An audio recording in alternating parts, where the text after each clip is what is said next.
Bonjour, bonsoir, ça dépend l'heure à laquelle vous captez mes salutations à la présentation. Comme toujours, c'est Hiram Mawissa depuis Kinshasa, la capitale de la République démocratique du Congo. Pour la première fois au côté de l'émission, n'oubliez pas de vous abonner massivement sur la chaîne pour ne pas rater aucune de nos prochaines émissions. Comme d'habitude, dans cette émission, nous parlons spécialement de l'actualité sportive. Au côté de l'émission, pour la première fois, au s'abonner, au partager, au commenter, au savoir qui te communique. Ça, la bien. Quand on parle d'actualité sportive, tu peux tout s'abonner, tout partager, tout commenter, tout liker. Et que ça, qui te communique aujourd'hui, nous sommes encore là pour parler de l'actualité. On va jouer un match historique pour nous, les 31 contre la Nouvelle-Calédonie, soit la Jamaïque.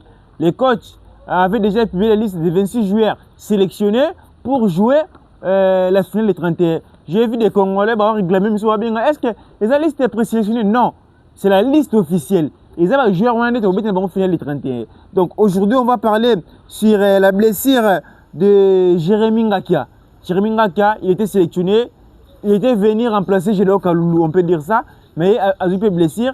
Selon le communiqué de son club, il a forfait pendant 2 à 3 semaines. Cela prouve déjà qu'il y a pour le mois, pour les 31, et aux alarmes, impossible, Jérémy Ngakia.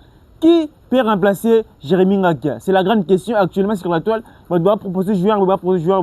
Aujourd'hui, on va parler sur ça. Qui peut remplacer Jérémy Ngakia? Quels sont les joueurs favoris pour remplacer Jérémy Ngakia? On va parler sur la cause. Cause, il y a absence. Il y a Afimi Kopouloulou. Cause d'absence d'Afimi Kopouloulou, il est lié à Nini. Après la publication, il y a liste. J'ai vu des pages, j'ai vu d'autres analystes. Il a toujours des problèmes administratifs. L'Angola, à Salibou, Angola, Salibou. On va essayer de parler sur ça et à la fin, Tokobet et Lissolo, il y a liste au coach à publier. Mingo le bezet là on les sur liste mais to sur la paix sur liste ba joueur na bazali to loba masolo morowana na katu na émission banditi sur que nous avons de cité vous allez belair on a besoin de les je vois les boss les muntu maman Sylvie Malonga mon vieux Crispin Kabouya mon vieux Piro Yamba mais puis simno mbote bisika bozali papa François Katamba maman Sophie mère triplé bambote belé bisika bozali. On va commencer avec la blessure de Jérémy Ngakia. Oazi blessure.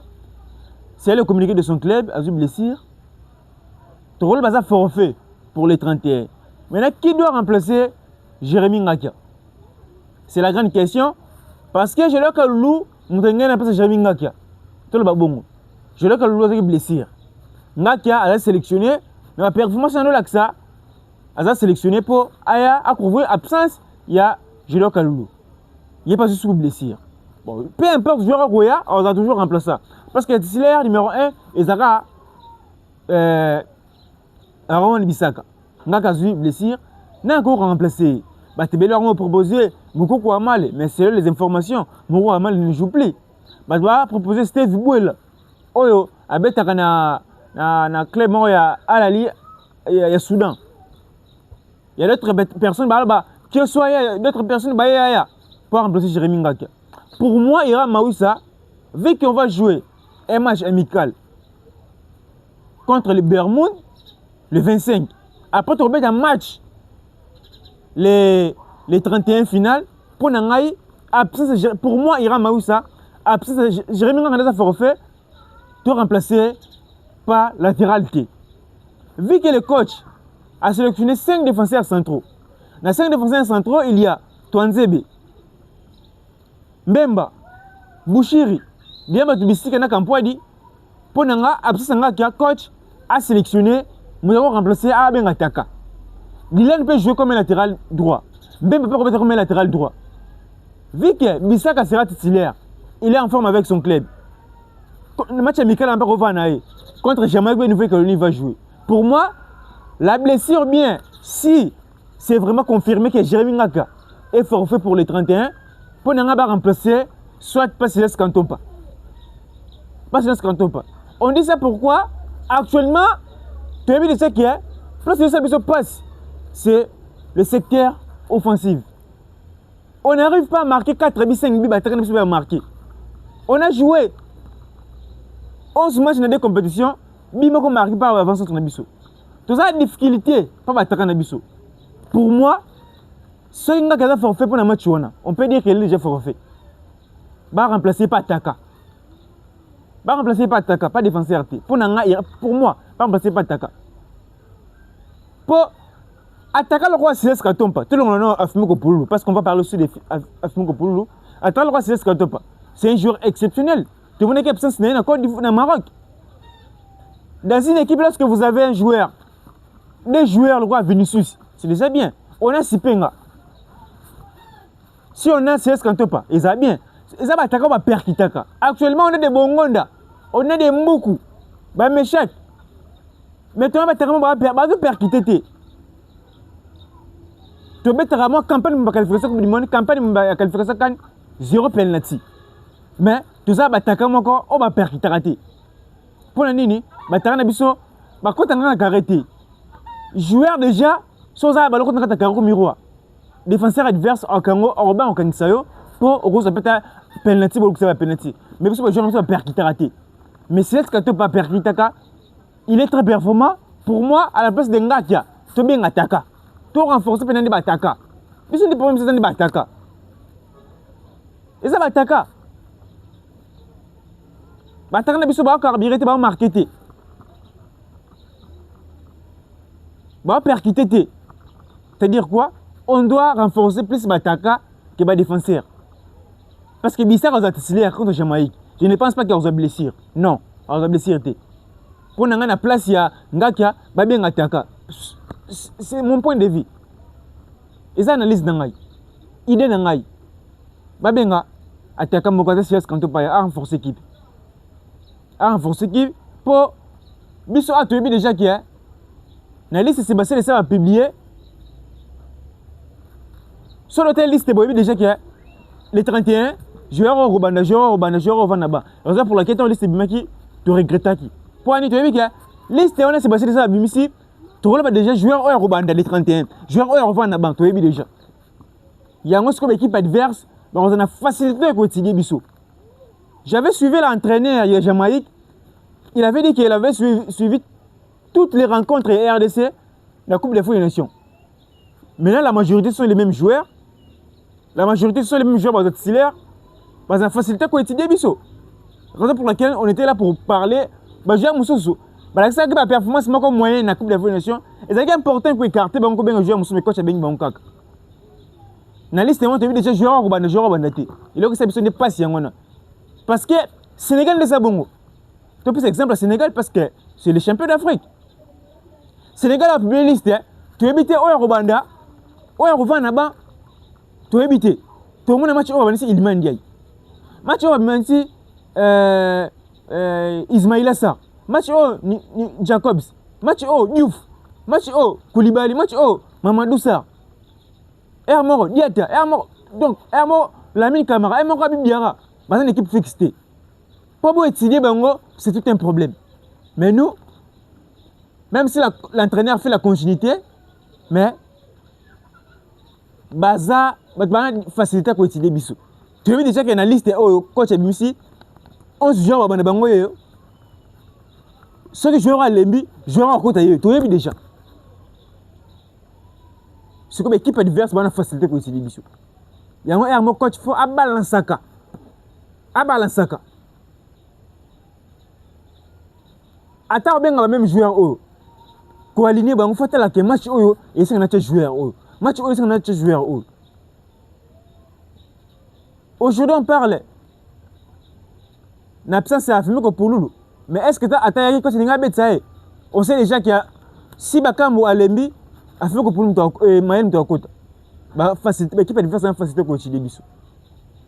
Raison pour laquelle, tant liste Maki Touyaki, Touloubaki. Liste cause à liste moins répétitivité lorsque nous avons des joueurs qui sont prêts à rejoindre la section congolaise. Lorsqu'on a des joueurs éligibles, liste cause à joueurs, liste moins répétitivité. Même Bajedo Kaloulou, qualification Kanywana. Ce sont des joueurs qui sont écartés. Tout le monde est en mais bien avant tout le monde a découvert le talent joueur, mon souffle joueur à blessure. Donc actuellement, pour tout le monde, si peu de 5 ans, il y a une blessure. Si peu de a confirmé. Donc, avant tout le monde, par exemple, a fini que Pouloulou. Et si on a par exemple une blessure, tout le monde a fini que Pouloulou à côté. Aïe, à marquer 4 buts, 3 buts. Tu as dit, comment est-ce qu'on sélectionne à fini que Pouloulou? C'est une erreur. Oyo, Bisso, entraîneur, tout ça, Bisso en général, tout ça. C'est une erreur. Pour te dire que Bertrand Azaki, Mpasse Zaki plus fort que Joël Kesumba. Et c'est que Joël Kesumba se blessé contre Gabon. Tu tiens pas si boué. Parce que c'est là ma performance exceptionnelle. Pour te dire que Dimitri Berthold, il était un peu bon. Plus que Mpasse, c'est que Mpasse se blessé. Pour te dire que Mpasse, à son forme, il est bon maintenant plus que Berthold. Et c'est que Berthold a sa clé écarté. Bien Berthold a sa bien contre le Sénégal.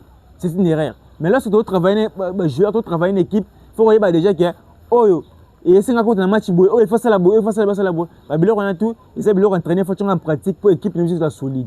Raison pour laquelle on liste Maki, on avait parlé sur ça, on va parler maintenant cause d'absence, il y a Afimiko Pouloulou Aza absent. Na liste Sébastien de Sabre. Tous les blagues ont déjà pas de commentaire et bilor le babenezate. Mais j'ai vu les gens, j'ai vu d'analystes ils ont publié qu'il avait toujours des problèmes administratifs. Et il y a un grand essilité. Même ce qui est censé, il a expliqué que c'est Sébastien Desabre.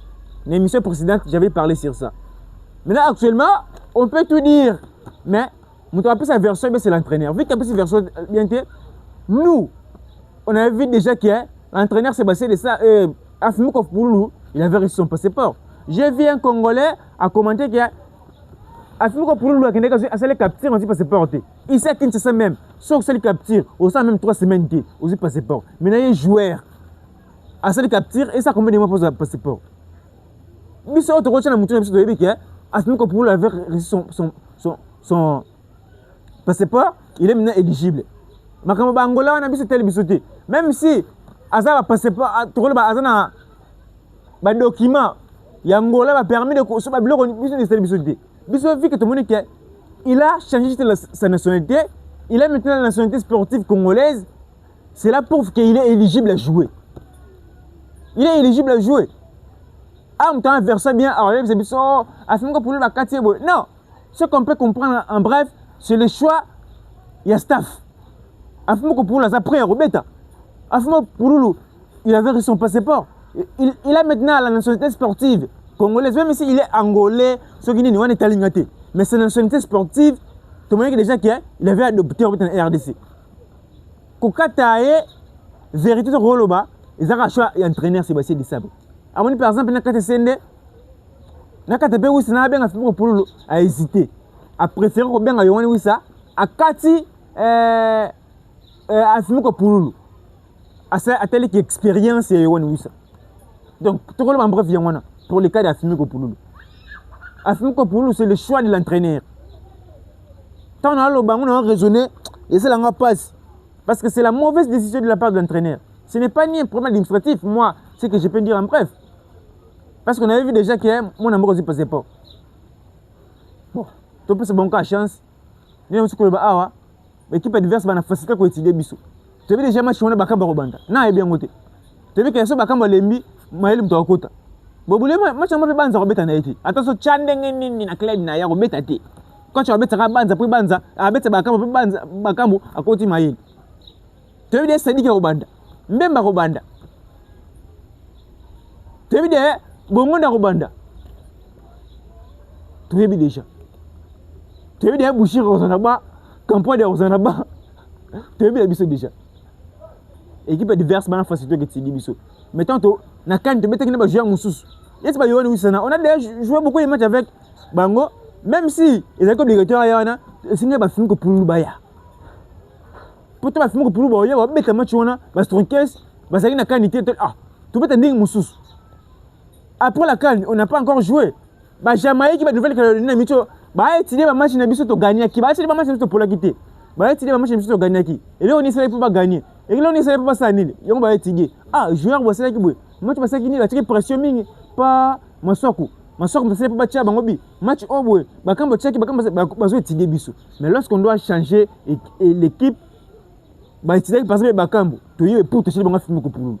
Tu es pour te bango sur 15 na milieu. Babilo il faut coach à son moto. Malheureusement pour l'entraîneur ils ont bon côté, mais ils sont concentrés. Tu as déjà que tu as les 31 listes Bimaki. Peu importe autre rôle bas, à la fin tu rôle bas que tu peux cette équipe nationale chance. Tu rôle bas qui est pour Sébastien Desabre à échouer. J'ai vu les gens. Il y a d'autres candidats même il y a bah quand tu demandes à la fédération qu'on ne sait pas comment va président sur banani. on peut dire contacter des joueurs locaux. Peu importe, on peut dire ici, parce qu'il y a des personnes, parce que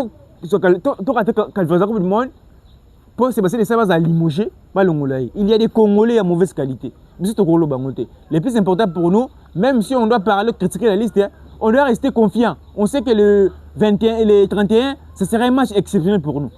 90 minutes pour écrire l'histoire. Vous voyez? Donc, actuellement, on ne peut pas entraîner à Zabo. Certes, côté positif pour entraîner à Bongi. C'est tout le bâtiment. Il y a pena. Tout pour le les 31 pour pas bien gagner. On peut pas. Tout le bangoté. Parce que dans ces bassets de gagner. Et bien sûr, quand on a bilan, mais histoire, fierté, et ça pour la Bisso, RDC, de la Coupe du Monde. Après 52 ans. C'est passé de ça, c'est un Français. Est-ce que ça. Il y a l'équipe de France, ce RDC Coupe du Monde. À ce plan, c'est une baba Tchebi, France a habité fini là, c'est plan. Bien sûr que c'est plan, total arabe, Sénégal, Iboé, Baniboé. Donc, ce qui est Coupe du Monde, fierté, ça pour la Bisso. Certes, il y a une histoire avec la Coupe du Monde, mais fierté, ça pour la Bisso. Donc, on a une mauvaise qualité. Actuellement, on doit être concentré. L'équipe nationale Bisso les 31 de Robeta. Même s'il y a les mêmes joueurs, mais tout ça, on a quoi équipe qui a aligné les 31. Et ça va jouer en forme. Je vais le faire pour moi. Je vais tenter. Je vais tenter. Mboukou. Tu as mboukou ne peut pas bon. Tu as mboukou abeti. Je vais en forme même trop bête. Si on peut aller loin, je vais dans le championnat comme moi bien. Il faut pas bête. 11 de départ, ils vont sur le terrain. Je vais en forme. Je vais en bête en Haïti avant de. Non, ce n'est pas ça. Ici, secret, il y a réussite de Yangwana. Actuellement, il y a un lobby qui n'est pas. Pierre Wana sala bois non. Ce boîtier va jouer à Bamboua, va en train de jouer Boropola, Toropola. Donc qui s'est réussi dans Bisso et Zanini, la méritocratie d'utiliser, de mettre les joueurs qui sont très performants. Et ça qui s'est réussi dans Bisso. Autre rôle va me faire vraiment. Donc tout ça va concentré dans le match one. Tout ça concentré dans le match one. On a entendu la liste, je vous avais déjà dit que Babina Sunu va rien à Bangote. Parce que les Congolais, ils vont très bien. Ils vont faire pour les il a liba quoi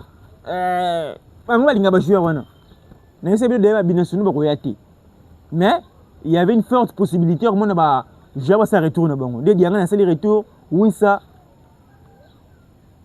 afin que pour l'inga ça peut retour tout le monde appelle si laisse katopa malheureusement bazati nga ko nzena na poso ba nouveau joueur te pour nouveau joueur ata obengi ma vidi diango dilani ba kwango tant de jeunes ni bazana performance ni bazana